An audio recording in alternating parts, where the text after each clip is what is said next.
Bonjour à tous et merci d'être venus. Alors, donc moi je suis Etouma Seba. Donc, oui, je suis Etouma Seba.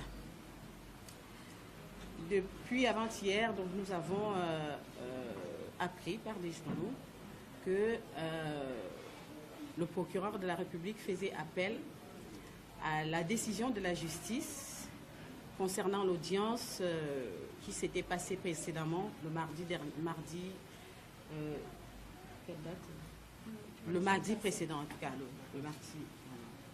Voilà. Et voilà, le mardi 25. Et c'est par des journaux que nous avons appris cette nouvelle.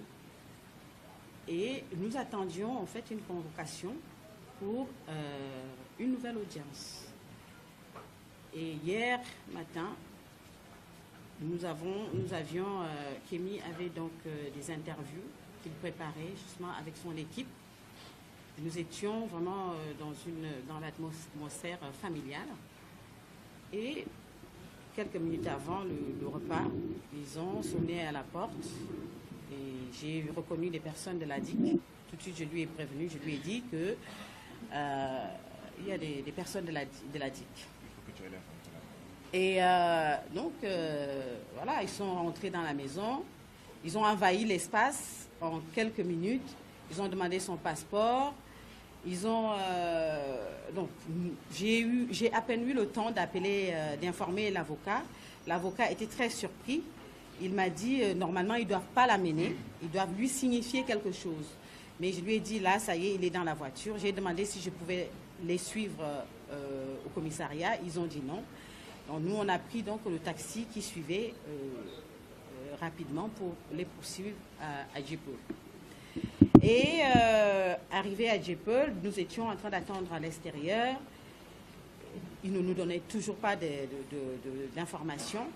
Mais un policier nous a dit qu'il n'y avait pas de problème. Là, on l'amène, il va retourner à la maison. Mais c'est à travers les barreaux que mon mari m'a dit « Non, ils sont en train de m'expulser en France ». C'est ainsi que nous avons commencé à courir. Et donc, ils ont arrêté la route, ils ont arrêté tous les taxis, ils ont empêché les taxis de nous prendre tout de suite. Donc, nous avons couru pour les poursuivre à l'aéroport. C'est une situation assez extraordinaire parce que nous sommes installés au Sénégal pour y vivre parce que au moment où nous avons quitté la France, on nous disait ceux qui n'aiment pas la France la quittent s'ils veulent. Alors je n'ai pas l'expression exacte. On l'aime ou on la quitte. On l'aime ou on la quitte, voilà. Nous, on a décidé de quitter la France pour venir en Afrique. Nous sommes en famille. Nous avons des enfants qui sont scolarisés. Et en tant que mère de famille, c'est quelque chose d'extraordinaire parce que je ne sais quoi expliquer à mes enfants au moment présent parce que la chose s'est passée tellement rapidement. Leur père a été renvoyé, pas en Afrique, alors qu'il a une maison au Bénin. Il a été renvoyé en France, là où il était interdit de sortir du territoire, a signé à résidence et a signé et toutes ses peines n'étaient pas parce qu'il a fait quelque chose.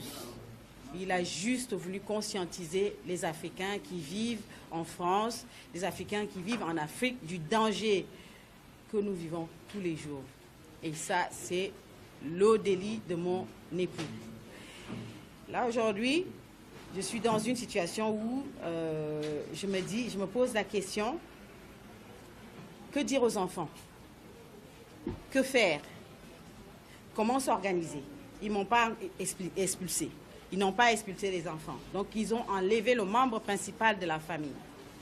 En tant que mère, donc je me pose des questions. Pour moi, cette situation, était inimaginable en tout cas, que sur la terre africaine, qu'on puisse expulser un enfant de la terre africaine pour l'envoyer en Occident. Je le vis comme un rêve. Je le vis vraiment comme un rêve où je n'arrive pas encore à me réveiller. Et peut-être quand je me réveillerai, je saurai quoi expliquer à mes enfants. Donc c'est dans cette situation que je suis aujourd'hui.